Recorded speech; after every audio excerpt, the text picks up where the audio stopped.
but this beautiful 1978 MGB.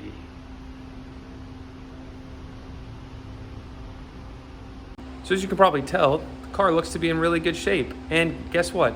It is, which is awesome for us. Actually, the car has sat for quite some time and basically needs recommissioning so the owner can get it back on the road and enjoy it. So let me open it up here and I'll show you what we're gonna do to the car. So under the hood is not much different. It is extremely clean under here, especially for those that know British cars. You know, you always expect oil, rust everywhere, and this has none of that, which is awesome. But with that being said, we'll also see we have a carburetor that is not what the car would have come with. This is an American Holly on it, 2-barrel. I'm gonna be removing this and doing a rebuild. Again, just because the car sat, we just wanna make sure that everything's working in there. Get the choke working. There's also a pretty significant exhaust leak, so we're gonna get that checked out. We're gonna do all the fluids, get those all changed, and get the car in good working order for the owner. So I'll give you all a quick tour of the car. I won't go into too much detail right now, but we'll document the process, kind of show you what I find along the way. One of the big things I noticed, like I said, the exhaust leak, the choke circuit's not coming on in the carburetor. I just wanna get all new fluids, filters in the car, get it out on the road and get it dialed in for the owner, and then see if there's any other loose ends that really we recommend being done so that the car's safe for them to use. So if you take a peek inside, things are a little dusty, but other than that, really wonderful condition. Got a nice little dash, manual gearbox, these nice tan seats. As you can kind of see up as I come out, the top is in fantastic shape. And really, yeah, cosmetically, it really doesn't need much. Also have these lovely wire wheels on the car as well. So I'm gonna get stuck in here, get working. I'll document as much as I get done today and get this video out soon because I know the content's been a little slower lately. And yeah, we'll get this refurbishment, reconditioning underway and look forward to sharing it with everyone. Definitely also in the comments, let me know what you think of the MG. You know, you don't see these too often in the US. I think it's really fun and definitely kind of in line with all the other British cars that we've serviced. So I was really excited to bring this on as a little side project. Okay, so we got the carburetor off. Decided to also basically got the carb, which I think I mentioned the choke wasn't functioning. Pulled the plugs out too. And I think anyone that knows anything here will see that these are super sooty, so definitely in a running rich situation, so we need to investigate that as part of the carb tuning. I'm going to open this up and put a rebuild kit in it just because the age and everything is unknown. We want to make sure everything is clean inside and functioning properly. To remove this, I actually did also take the little intake manifold off too. Nothing too much going on here, but I will give it a brush down and make it, you know, a little cleaner. Just, you know, it's a little grubby and stuff under here, so I want to make it nice and clean for the customer as well. So with that, yeah, let me start pulling this apart and I'll show you guys what I find. All right, well, I'm back from the store. Had to get some fluids and everything and filters for the car. And let me show you what I'm going to be working on now. So one of the big issues, the exhaust manifold here, you can see the downpipe is not connected. That's because it was missing one of the gaskets and everything was super loose. So I have dropped that down and I've got these new donut gaskets and I'm gonna get these installed. I'm also going to put some spring washers in here because basically all of the hardware that was holding the exhaust on was completely loose, and that's what had caused one gasket to fall out and everything kind of rattling around, and this little 1800 sounded quite a lot like a tractor. So I'm going to get all this in, bolted up nice and tight, so we have a quiet and sporty exhaust. So I'm going to get to that now. All right, so it might be a little hard to tell. Kind of see where the light's shining up. Just down here though, we have the downpipes in with the donut gaskets, and it's all done up tight, and I did add the spring washers, so now we should have a nice sealed up exhaust that exits through the back instead of in the engine bay. And then on this side, you can see we have the new oil filter on. Put the date on here so the owner knows when it was last changed, as well as the mileage around there. As this is just a weekend pleasure car, that way they know when to service it next. And here's one of the spark plugs. You can kind of see I cleaned these up as best as I could so they're not jet black anymore.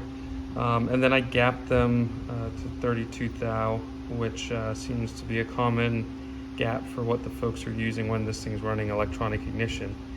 So I'm going to take this over and I'm going to get all the plugs reinstalled in the head now.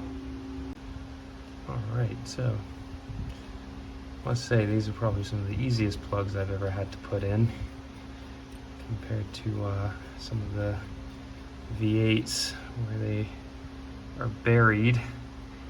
Especially my 65 Mustang that's been shown on here a few times, where some crazy person decided to put an engine that's too big for the engine bay in there, so you have to take the valve cover off to get to the spark plugs. But undeniably, the serviceability on this little MG is a breath of fresh air. It's been a real treat to work on so far. Kind of excited to hear how she runs once the recommissioning is all done.